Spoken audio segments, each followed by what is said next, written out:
Hidden in this box is, I think, one of the best stories and one of the best objects that we've got here at the Railway Museum.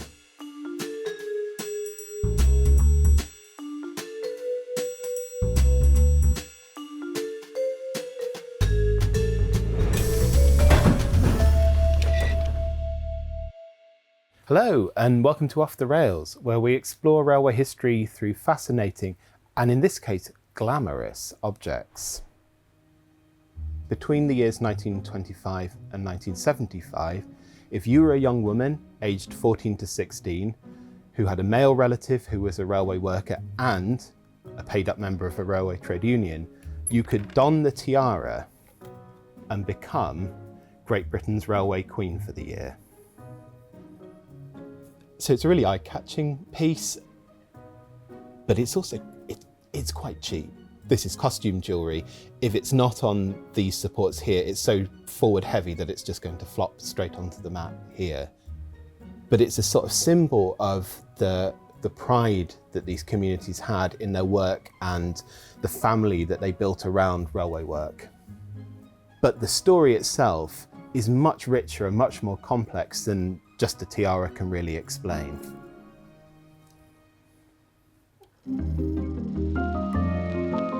The tradition of sort of young women representing a trade or an industry isn't a particularly new one. In the early 20th century, think about all those like allegorical figures you see on older buildings and things like that, or May Queens representing villages or the harvest or something like that. But the idea of a young woman who's going to represent an industry, particularly such a hyper-masculine industry as the railways, really is quite different, and other industries follow on from the railways. The scheme is set up in the early 1920s, not a happy period on Britain's railways. There's been a major strike in 1919, more industrial unrest in the early 20s. We're only 1 year away from Britain's only ever general strike. So this is a period where railway employees are really at odds with railway management. A group of railway workers in the Northwest come together to set up a carnival in Manchester and decide to have, as the sort of key moment of that carnival, the coronation of a railway queen. A young woman who had ties to the railway industry through a brother or an uncle or a father, but also ties to the railway trade union movement, one of the big beasts of the British Labour movement at the time, one of the key props of the Labour Party that had emerged in the 1900s. There are 50, 60, perhaps 70,000 railway workers and their families in attendance. It's a day of music and sports and performance that really hammers home just how huge the railway workforce is at the time. There were 19 special trains put on the day to bring these workers and their families to and from Manchester. This picture is of Ella Wotton, Britain's first railway queen. She's the daughter of a carriage cleaner from Devonshire, so probably like one of the lowest of the low rungs in terms of pay and status in the railway industry at the time. It's a huge opportunity for her. 1925's a big year for the railways. It's the centenary of the Stockton-Darlington Railway. There's lots of celebrations and stock taking and contemplation of the place of railways in Britain's changing and Great Depression hit industry at the time. And Ella's really thrust into the heart of that. So she's at the centre of commemoration. She lays wreaths, she gives speeches. She travels the country meeting dignitaries and railway workers and politicians and performing and representing the railways, christening locomotives, opening stations, really everything that they can to push her forward and make her a sort of centrepiece of railway publicity. And because they don't know whether the scheme's going to be a success or not, she does it for 2 years running. Here she is, in this lovely newspaper clipping that's sort of survived being folded up a number of times, meeting Ramsay MacDonald, Britain's first Labour Party Prime Minister. There are approximately 40 railway queens. The scheme stops for a couple of years during the Second World War. Each queen crowns her successor at the next railway carnival in Belle Vue. The idea of a railway queen has become a sort of permanent way at Manchester. And here's the charming queen who ain't gonna reign no more, putting the chain of office on the new queen, Miss Irene Topham of Shildon, Durham. She's an LNER entrant too. Last year's queen was another Irene, Miss Easton of King's Lynn.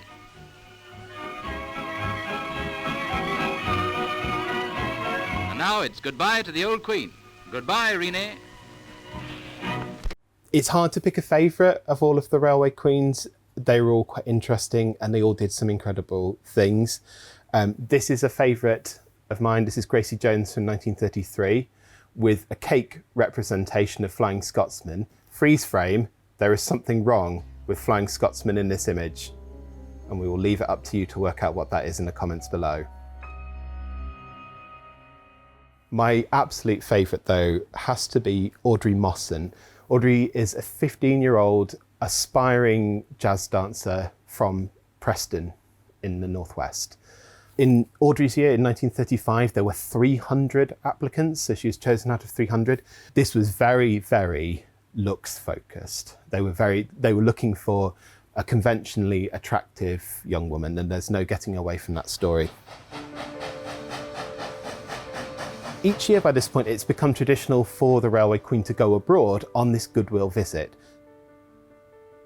Harry Nilsson, who's one of the architects of the scheme, is like a lot of railway trade unionists at the time, a lot of the British public in the early 1930s, very much an anti-militarist, very much a pacifist, and sees these international visits, like a lot of people do, as a means of fostering connections and understanding and goodwill with international communities, particularly trading on the idea that all railway men are brothers in a sort of shared industrial pursuit. So in 1935, it's the turn of the trade unions to pick where the international trip goes.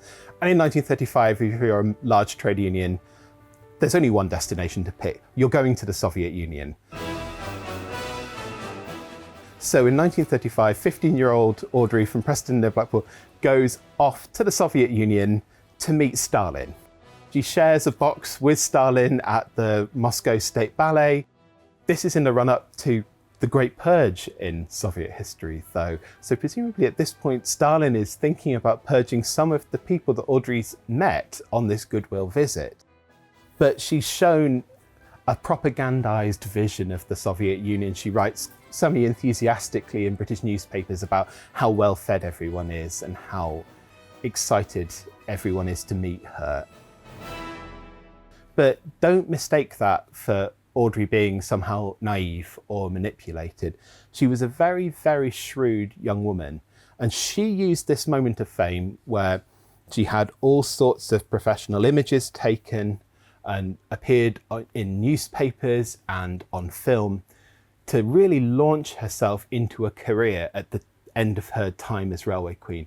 So when she crowns her successor in 1936, she already has a number of dancing jobs lined up, and she propelled herself into a decades-long career as a jazz dancer and theatrical promoter and manager. So every year a railway queen goes on a goodwill visit to railway workers abroad, and one of the things that they collect on that trip is a link for this incredible chain of office that we have here in the collection. And you can see here, very small, each of the links. So Ireland in 1932, Belgium in 1931, and then you've got goodwill visits to France, to Great Britain. Here's Audrey's trip to the Soviet Union, the United States, and Palestine. And here below, you've got three very important badges. The badges of the National Union of Railwaymen, ASLEF, the Locomotive and Firemen's Union, and the TSSA, which is the Transport Salaried Staff Association, representing railway office workers and railway clerks and things like that. And then below that, you've got a small badge here of like a globe in gold and blue, and the letters UNH, and that's United Nations headquarters. So this is a link given post-war by the United Nations themselves, who recognised that the railway queens were so instrumental in putting together goodwill visits and representing that sort of anti-militarist international cooperation that they made them official ambassadors of goodwill internationally. It really goes to show, like, this was an enormous industry. It's really hard to emphasize today how big the railway workforce was in the first half of the 20th century and why the railway queens were the sort of preeminent of all of the industrial queens that copied them and came afterwards. By the 1960s and 1970s, though, the sort of wheels are starting to come off the railway queens, if you'll forgive the pun.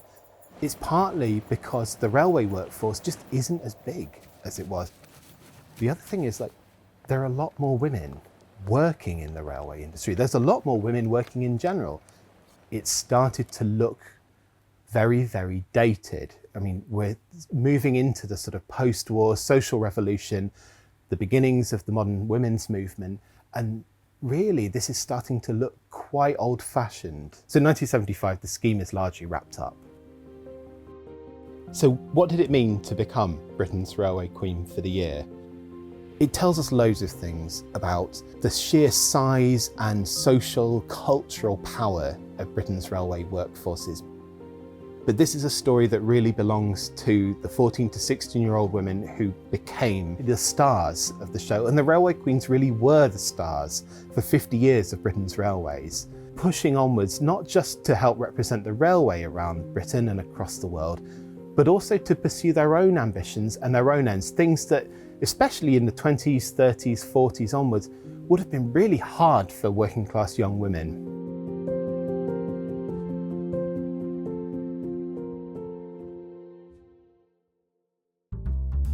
Thank you for watching this episode of Off the Rails. We hope you found it interesting. Please like and subscribe for more.